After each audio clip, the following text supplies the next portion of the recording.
Ooh, how can I explain the science of color? Oh my God, that's such a difficult question.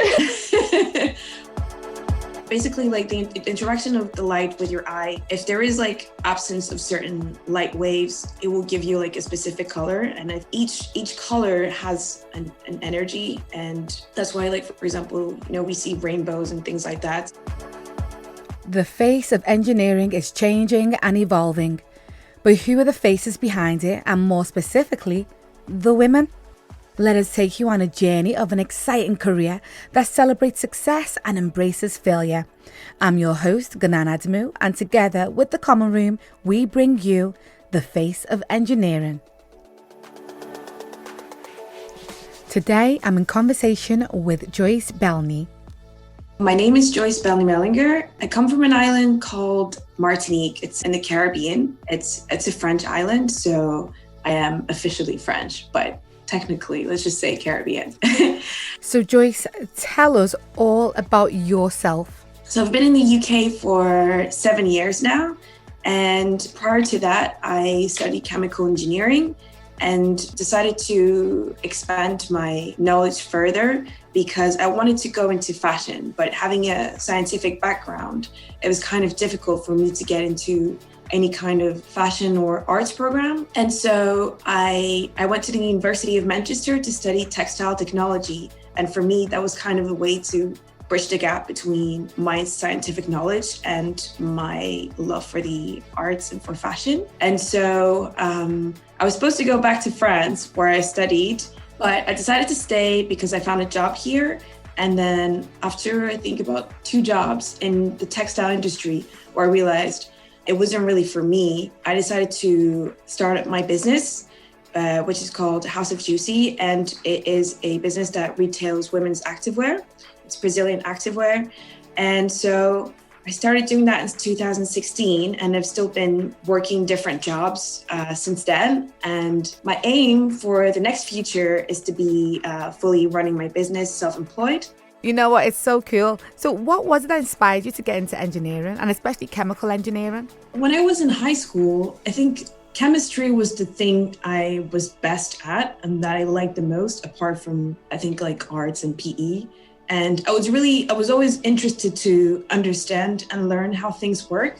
And so chemistry provided that. So chemistry, I just think it's like magic, really. It was a love for science and always wanting to know more. I love discovering new things. And I think chemistry did that. And so going to chemical engineering meant I could do pretty much anything I wanted that I was interested in, whether that was like makeup or paint, things like that. So in addition to liking chemistry, I've always had a love for the arts. My mom is actually a painter. And so, for example, like understanding the science of color was also very interesting. That's also part of chemistry and chemical engineering. I love that. Like, I would never understand the science of color. What is the science of color, Joyce? Right. Well, the science of color, actually, fun fact, black is not a color. Black is the absence of color. A lot of people think black is a color. Black is not a color. Basically, it's like, ooh, how can I explain the science of color? Oh my God, that's such a difficult question.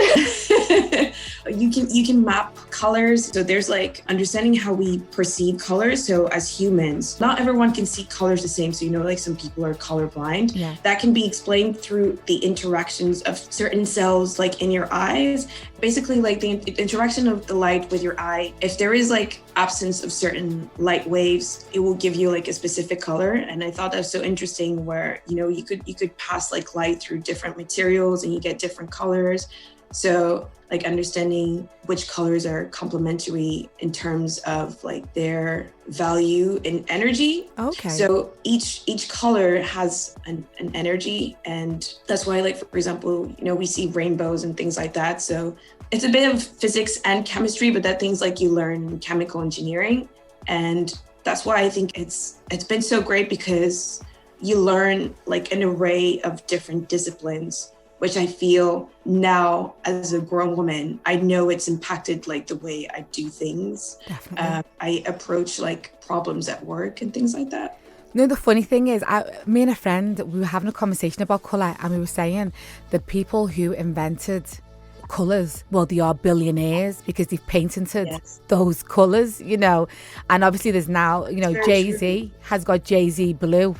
So we were Does like, he? Oh, really? I yeah. didn't know that. So he's got Jay-Z blue, but I've never seen anyone use it yet. But apparently he's patented Oh. this Jay-Z blue. So yeah, it's interesting.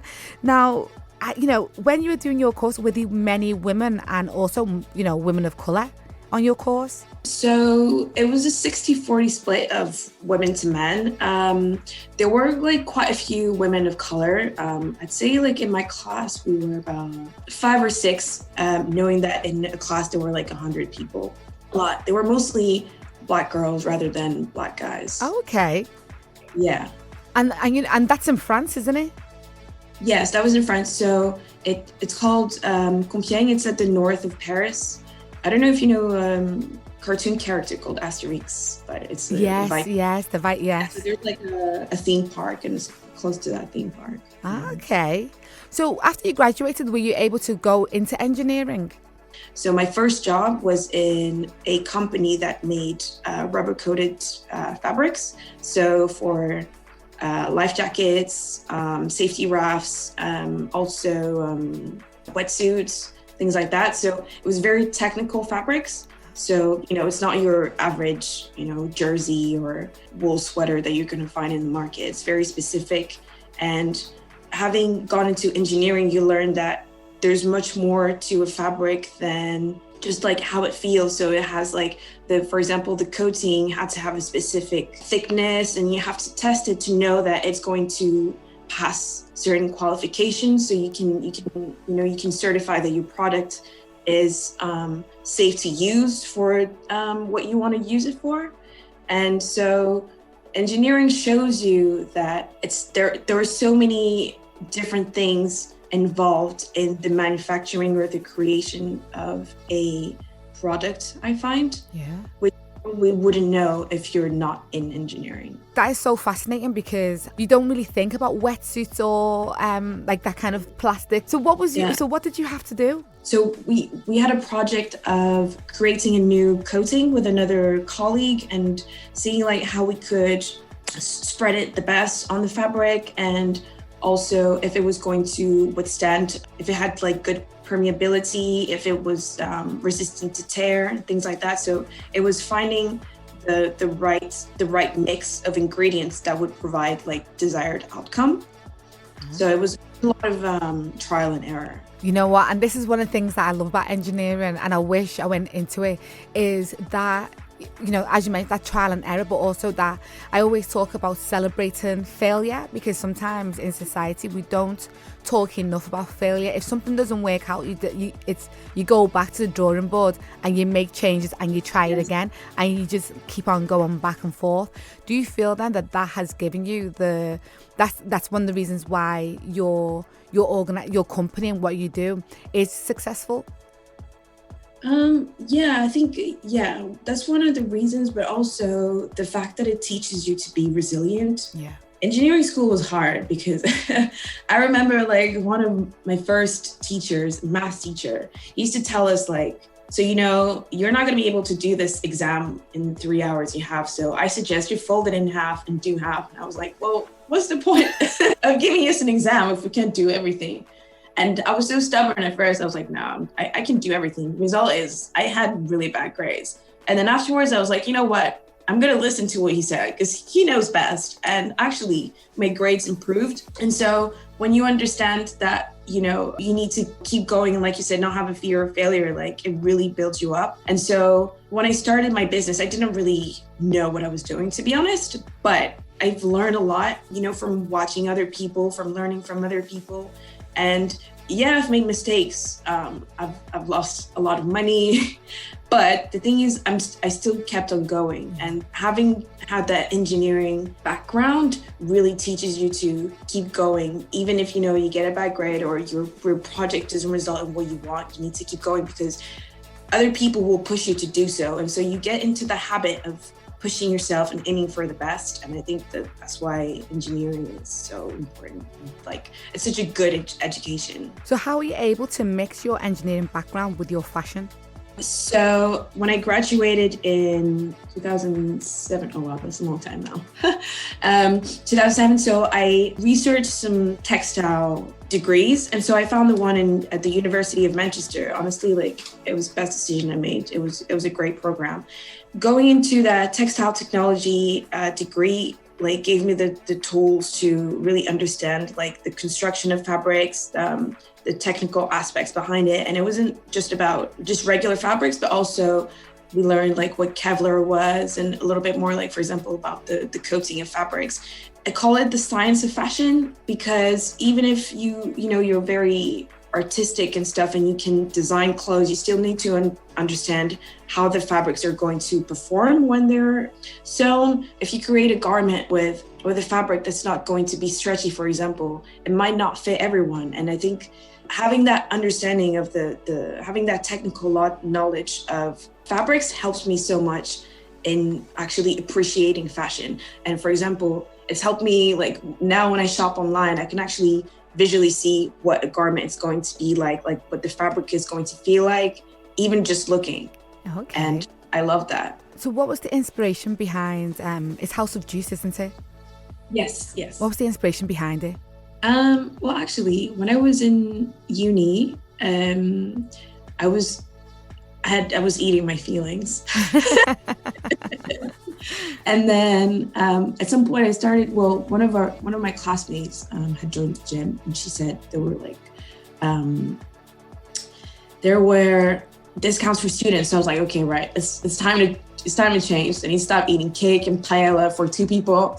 So so I decided to join. And then my mom, who was living in Brazil at the time with my dad, she got me as a present like a fitness jumpsuit. And she knew I loved clothes as well. So for me, it was a great kind of like push and incentive to keep like going. And then I kind of fell in love with the garment because I hate leggings to save my life because they just like go down. There's nothing seriously. And so I really appreciated what the product did for me in terms of the fashion style, because the styles in Brazil are like far different from what you can find in the UK. People love to wear like really bright colors and kind of like risque designs just for working out. And I love that. And I really felt like it got me, it was a good representation of who I am as a person. Yeah. And I was like, oh, right, this is really it. Like it combines science and fashion together because sportswear textile are much more technical than what you can find for regular clothes. Regular clothes, like it doesn't have to be like that great, but when you wear your clothes for the gym, they have to withstand like a lot more movement, friction. So they have to be really on point.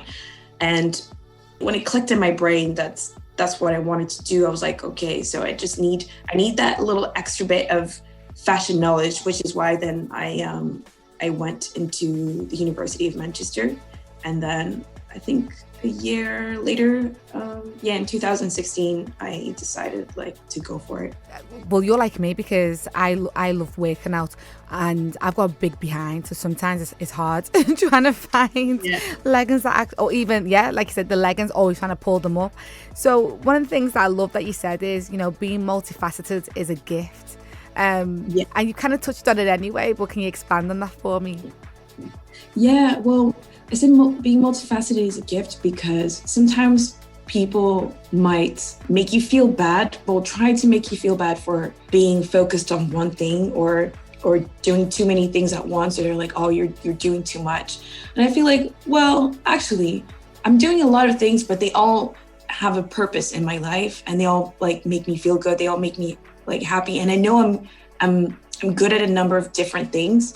And some people are great, like excellent at one thing, but it's also okay to be like good at a lot of different things because it will definitely help you in life because you don't have to rely on anybody else to do the things you want to do. And I feel like that's a great quality because it means I can learn quickly and I'm not afraid to start new things because I'm not blocked in one bucket. And I think it's great to expand, and also it gives you the option to really know who you are as a person. So, you can kind of discover new things. Some people like to do one thing, and I think that's great. I think that it's okay, but it's just like people who kind of like dabble in different, in different places. Sometimes I think it's amazing to be multifaceted and being able to do so many, like one person doing so many things. It complements it, and as you mentioned, it complements each other, and actually it allows that creativity to be a strength for the different areas that you're going into. What's the reaction that people get when you actually tell them, actually I'm a qualified chemical engineer, and I've done this and I've done that? What's up, because obviously there's not that many women that look like you, or a lot of the women that I'm interviewing today. So what's their reaction? Utter shock and surprise. Yeah, I was like, I have 4 degrees actually. So it's just degrees, because experience is also, I think, something that should be valued. But yeah, people don't think when you look a certain way, sometimes if you look too feminine, people assume that, you're only a model, or they're like, oh, is it just modeling you do? And I'm like, actually, no, I do a lot of different things. And, I'm a scientist. They find it very difficult to understand that even more so a woman can do like all these different things. Sometimes it's frustrating because I have to justify myself. Yeah. That's why, like, I for example, like, I've put it on my Instagram because I want people to know that I do different things. I look a different way, but actually there's so much more to me than what I look like. I have like a lot of skills, and it just goes to show that people should never judge a book by its cover. Definitely. So what do you think then the world of engineering can do to, encourage more women of colour to get into engineering, but actually stay in engineering? Because sometimes retention is so bad. That's a very good point. I believe I feel like in workplaces, we're not celebrated enough, and having to, from my own experience, having to already battle as a Black person to be seen and appreciated and understood is already something difficult. And I feel like we should have more platforms for us to be celebrated and also like put forward. There's a few events that are aimed at Black people, like the BYP network. They have these kinds of events to promote Black people, but specifically in engineering, Black women, no, there isn't. And I feel like it would be so good, because around me, like, I know no other women. I only know a few who do like chemistry, but engineering, I know like no other women. Yeah. I feel like that's a shame, because I feel like us Black women, we're resilient by nature. And so I feel like we're really built for this, Well, this is one of the reasons why I'm doing this, is to kind of highlight highlight the women who are out there, and everyone to kind of say, oh, I didn't know you were here. I didn't know. And hopefully that, everyone comes together. So it's really important, because I'm not part of any journalism network, and not everyone is part of a African Caribbean or a BAME engineering network. So it's for the whole of the engineering industry to see the people who exist in the UK and say, oh, okay, I didn't know you were here. So yeah. So what's next for you in the next 5 years, Joyce? In the next 5 years, I want to expand my business further, and I also want to help other women like reach their potential. I feel like 2020 has given me the awakening I needed to know like exactly what I want to do in life. And I know there's been a lot of, bad things going on, but it's been such a blessing to have this year where things have stopped a little bit. Yeah. I would like to expand my business into like doing more different clothes. I would also like to create like a community for women, and I'd also like to move to London. Love it. Oh, Joyce, thank you so much. It's been an absolute pleasure talking to you. Thank you so much for reaching out. This has been really good. So that was Joyce Belny, chemical engineer, fitness wear designer, and my go-to girl when it comes to the science of fashion. Now, I particularly loved hearing her speak so eloquently about the science of colour. I've never heard anyone describe it that way before. Completely wonderful to my ears. I hope you enjoyed listening to Joyce and myself. Join me next time when I'll be talking to Sophie Harker, British engineer and aerodynamicist, for a chat about women in engineering.